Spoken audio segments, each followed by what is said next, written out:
Tonight I'd like to talk about happiness. Happiness is connecting with the eternal inner light of your spirit. It is becoming aware of the enlightened, luminous nature of your being. And in day-to-day life, in the transient world, it's to bring that light from the essence of your spirit out into your daily activities. Now, many people profess to wanting happiness, but happiness seems very elusive. Buddha said that all beings wish to be happy. Even the smallest animal wishes to be happy. Happiness is a condition of spiritual balance and peace.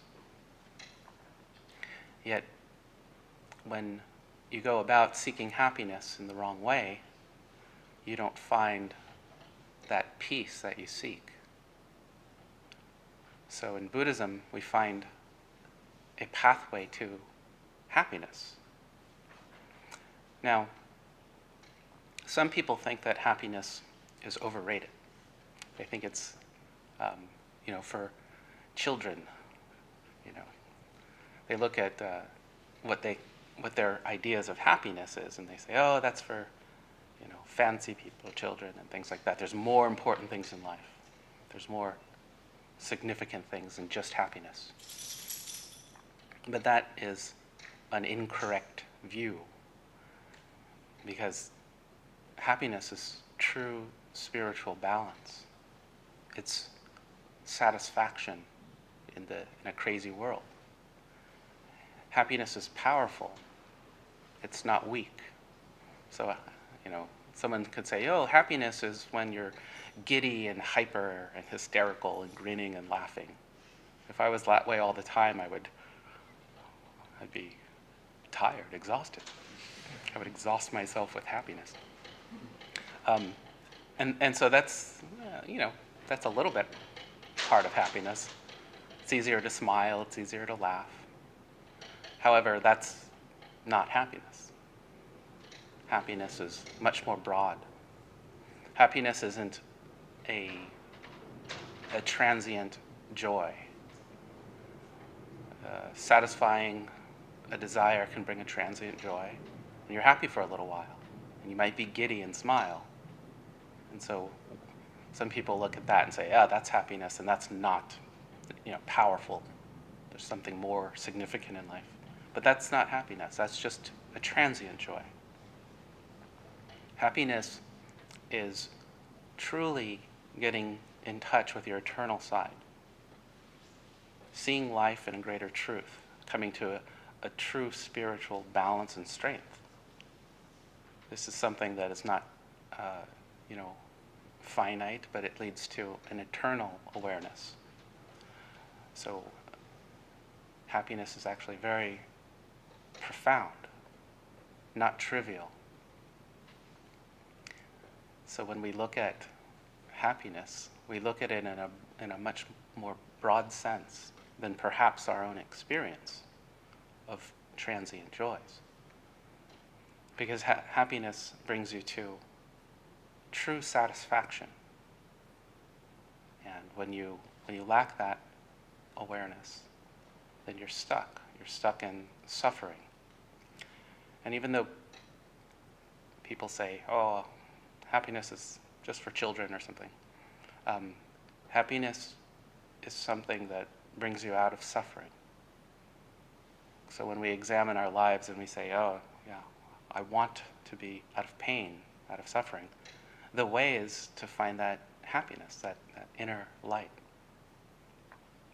Now, most people seek happiness through the external world, the transient way of perceiving life. And that is to say, oh, okay, in this world I need to get money. I need to get stuff and things that will make me happy. If I have the new, iPhone, or a new bigger flat screen television, a new car, a new house, all of these things will make me happy. Fame, fortune, relationships, the right things will make me happy. And when you seek happiness in the transient world, you set yourself up for suffering. Because in the transient world, everything comes and goes. Everything that you get, you will lose. So if you always are desiring something, if you get it, you might be happy for a little while, but you'll lose it, and then you'll be unhappy. And your spiritual condition will be unbalanced by this gain and loss. So this is the operating system in which people interface with life. It is a desire and aversion operating system. I want something. I see that that thing will make me happy. But you're looking at something outside of the self. And that will unbalance you. Happiness is already within your mind. It's already within your being. So I'm telling you about happiness, but happiness is something already within you. You just have to get it. I can't give it to you. I can't give you something you already have. Happiness is within you, but it is your work to find it, to see it, to see what's already there. And when you see it from the point of view of desire, seeking to get things that will make you happy, and aversion, trying to stay away from things that will take away your happiness, then you're always at the surface of life. And you always find dissatisfaction. Even when you get something that you want, you desire something greatly and you get it, then you'll have a joy, a transient experience of satisfaction. And for a while, you'll be happy with it. But then after a while, it'll go away. And this is the way that it always works. There's a satiation when there's desire. When there's a fulfillment of desire, it eventually goes away. So if you desire a piece of chocolate cake, you get that chocolate cake and you eat it, it's truly satisfying, really delicious. You're so happy, completely fulfilled.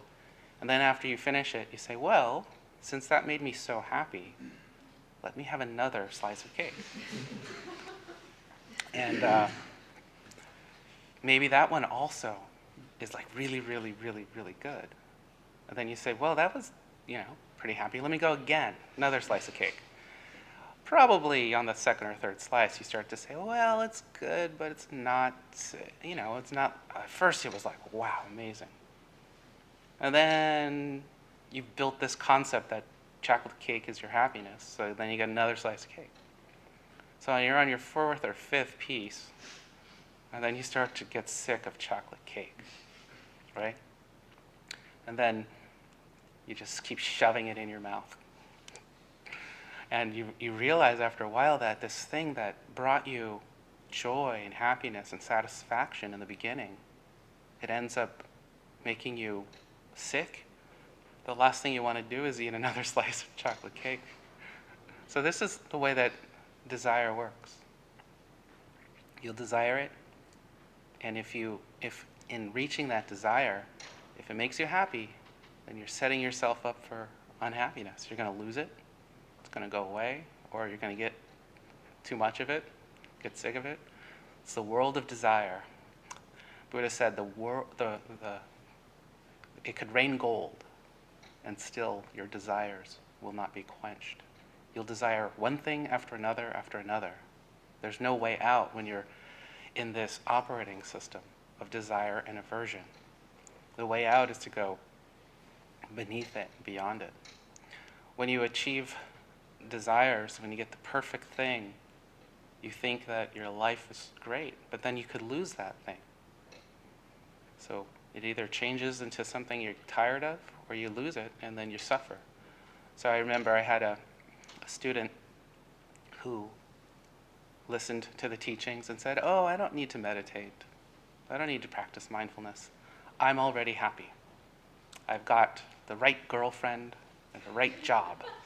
And it's like the perfect girlfriend, the perfect job.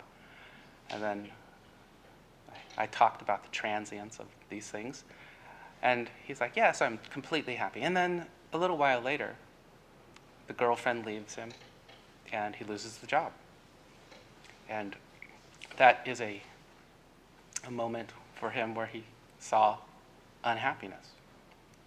But it gave him a reason to start meditating. So this is what happens. We go from chasing things, getting them, being happy for a little while until we get sick of them or until they leave us.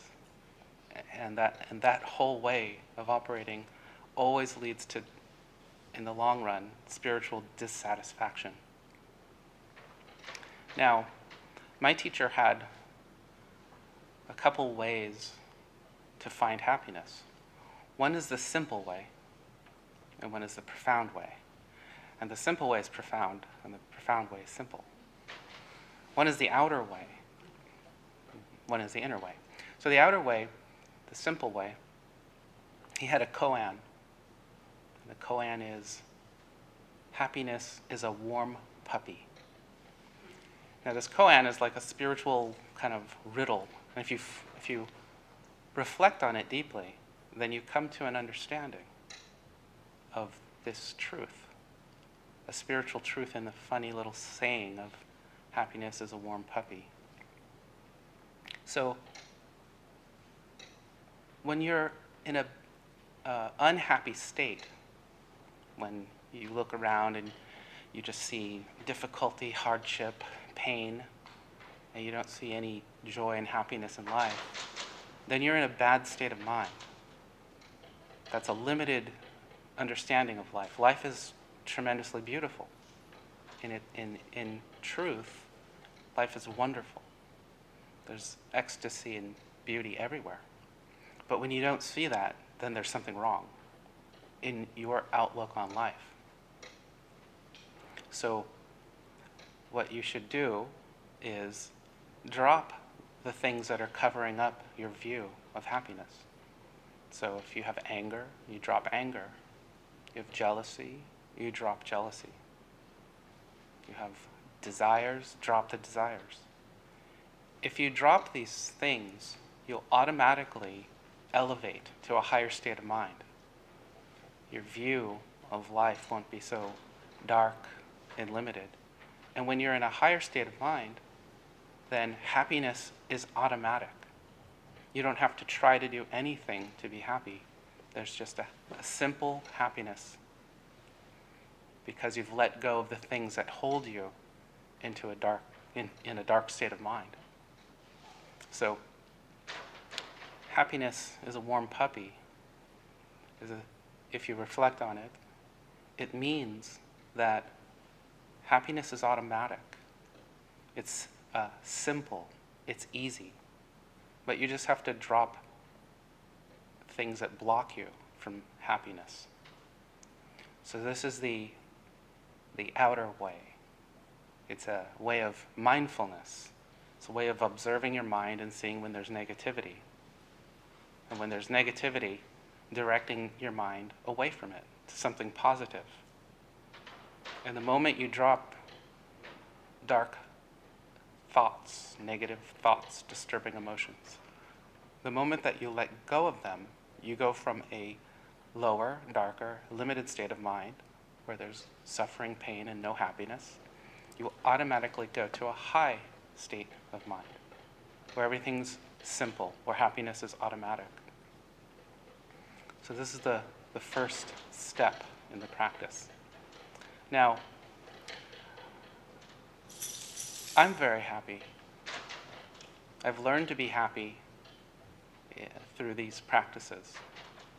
Practice of mindfulness, letting go of negativity. And I did it for real, not just in a kind of high-level understanding, but I practiced letting go of negativity. I practiced mindfulness. And it brought me to a higher state of mind and ultimately to the inner awareness of happiness.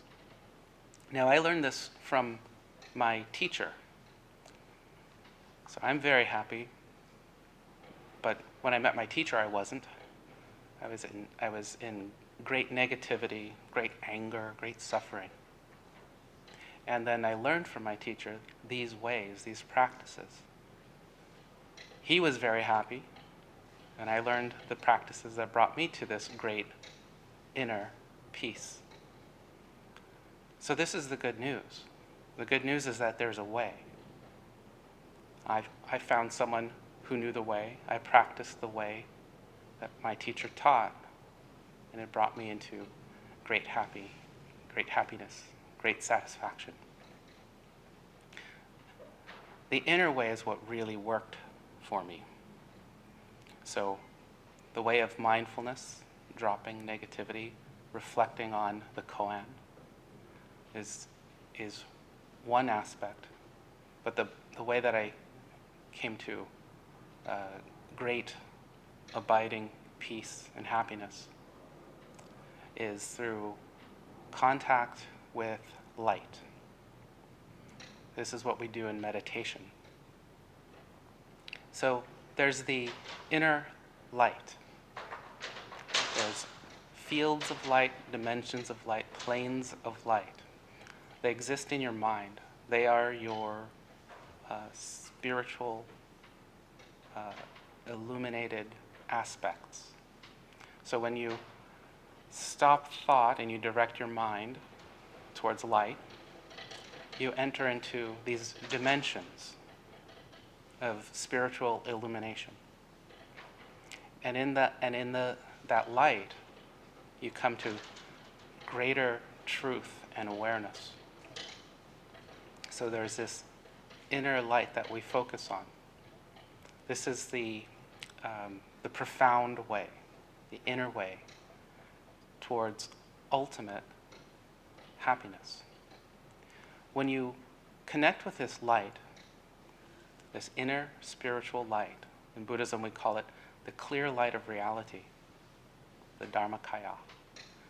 When you connect with this light, you're immediately happy. This is the light of spiritual transcendence. It is the light that takes you from the physical, finite world into the unlimited, eternal reality that is your true being. And in this light, you see the truth about life. You find great peace, great happiness. You gain great wisdom in this light just by focusing on it. So the profound practice of happiness is to focus on the light. In meditation, we always still thought, but we have a point of navigation. We say, okay, I'm going to meditate, but I'm going to go to a dimension of light. And then you still your mind, stop your thoughts, and because of that point of focus, heading in the right way, you come to focus, you come to stop thought and end up in great luminosity, this spiritual light. And the spiritual light shows you the truth. The lack of that light, you lack awareness when you don't have that spiritual light. There was a Zen practitioner, I think a monk, and he said to the, not Zen, Taoist. So in China, this Taoist practitioner goes to the Taoist master and says, I need to know the truth. And then the Taoist master says, oh, I have a scroll. It's just outside, over the balcony, down in the grove, in the back at a tree. There's a scroll sitting right there. If you get that scroll, you will find the truth. And then the Taoist monk says, okay, great. Goes down out into this grove. Now it's nighttime. And he didn't bring a lantern with him. So he's like, oh, wait, this grove, oh, I got a little bit of moonlight. It's okay, I'll find this tree. So he starts going back into the grove. And then he sees this, right next to the tree, he sees a scroll, but he sees a great giant beast in front of it. The beast is rustling and making noise, and it's got these glowing green eyes. And he gets really scared, and he runs back to the Taoist master and says, Taoist master, there's a beast guarding the tree. And if I try to get the scroll, the beast will eat me. And the Taoist master says, you go and get that scroll. And then he says, okay, I guess so, I'll try. So he goes back, he sees the beast again, and he runs towards the scroll to pick it up, but then the beast moves. He gets very scared, and then he turns around and runs away. And then he goes back to the Taoist master, and the Taoist master says, okay, I will show you. So the Taoist master comes down with him to the grove. The Taoist master brings a lantern. And then by opening the lantern up, they walk into the grove. And then the monk sees that what he thought was a great beast is actually just a great bush. It's just a bush being, like wrestling in the wind. And what he thought were the great glowing eyes were two glowworms, just perfectly situated. So he says, oh, I didn't see it correctly. And then they walk over to the tree, and there's the scroll. And of course, the teaching of the scroll is what I'm teaching. It is that when you see correctly, then all of the things that bring unhappiness and dissatisfaction and suffering, they fall away into a perspective of eternal truth. The scary monster is a bush, right? This was the case with Buddha sitting under the Bodhi tree. When he was about to become enlightened, Mara, the god of illusion, came with scary visions. And if Buddha reacted to the frightening things, the things that would create aversion in a normal person, if Buddha reacted, his meditation would go away, and he'd be caught up in thought. But Buddha saw that the scary monster was just a bush, and that the things that would hurt him wouldn't hurt him. Nothing could hurt him. And then in seeing that, in that spiritual illumination, all of these shadows and scary creatures and things that would create fear, they fall away into a balance of the awareness of truth. And then you see life in a more perfect way. And it is the light that brings you that. Now, my teacher said, in order to be happy in this life, you need to have the light. You need to meditate and have the light. But he also said you need a lot of money. Yeah. And money can't buy happiness, but poverty can't buy anything. But my teacher said, you got to have a lot of money for practical reasons, so that you can support your practice. You can have a comfortable life and not a painful life. It promotes, happiness. But he said, in life, he's seen many spiritual practitioners not be able to practice well because they were suffering from the lack of money. There's harsher energies in the world that money can give you a buffer for. So, for example, if you have a bad car that breaks down all the time, there's a stress associated with that. If you have credit card debt, there's a stress associated with that. But if you have the money to have a nice, beautiful Mercedes and you can drive not thinking about crashing or thinking about breaking down. And if you have enough money so that you can always pay off your credit card, then you don't have those stresses. Now those stresses, those kinds of stresses, my teacher saw stopped people from meditating well. So he said, make a lot of money. He said, make too much money. And if you make too much money, then you won't have those stresses. Now, he said we should do the same thing with happiness. We should always meditate on light, and meditate so perfectly on light that we fill ourselves and overflow with that light.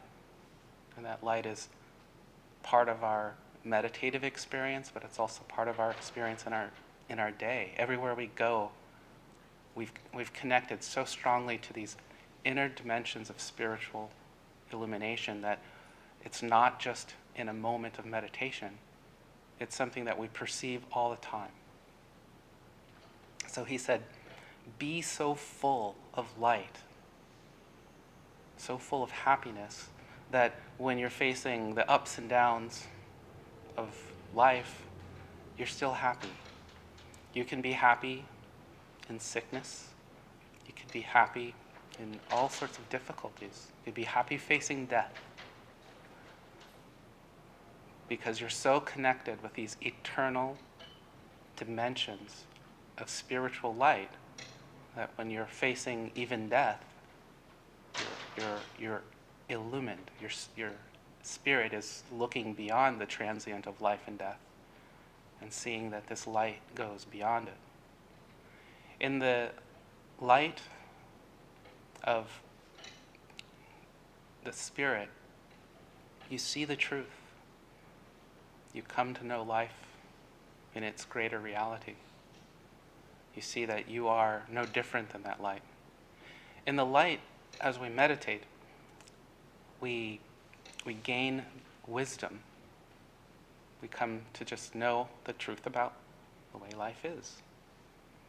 Something that you can't really explain, but you come to see how to be more conscious, how to be more happy, maybe how to be more funny, how to look at life in the proper way, in a way of balance. In meditating on light, we bring our consciousness into this illumination, and it washes away imperfections of self. So you might have meanness, you might have anger, you might have depression, and in the light, these things wash away. You go into this brightness, a spiritual brightness. You transcend the heaviness and the darkness of the self, and then you gain a greater spiritual brightness. After a while, the light washes away these obscurations of self completely. And then all you are is this perfect luminosity. So we seek to meditate. We seek to go into the light again and again and again and again in all of our meditation and all of our mindfulness, to really direct our minds to this light. Because in connecting to this light, which is on the border, kind of the gate to nirvana, we are connecting with the highest, brightest illumination possible. All of the saints and all the different religions talk about light in their spiritual experiences. So this is the light of the saints. So we seek this light, and in this light we find a deeper satisfaction. We come to see a greater truth about life, and in that light we find happiness. Now, a teacher is someone who directs you to light.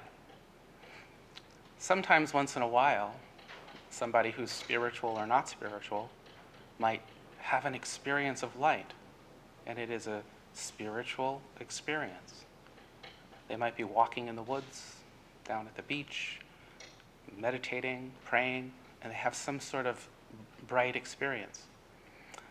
But an esoteric teacher, an enlightened teacher, who's got the proper training and empowerments, is able to direct you onto a pathway of many dimensions of light.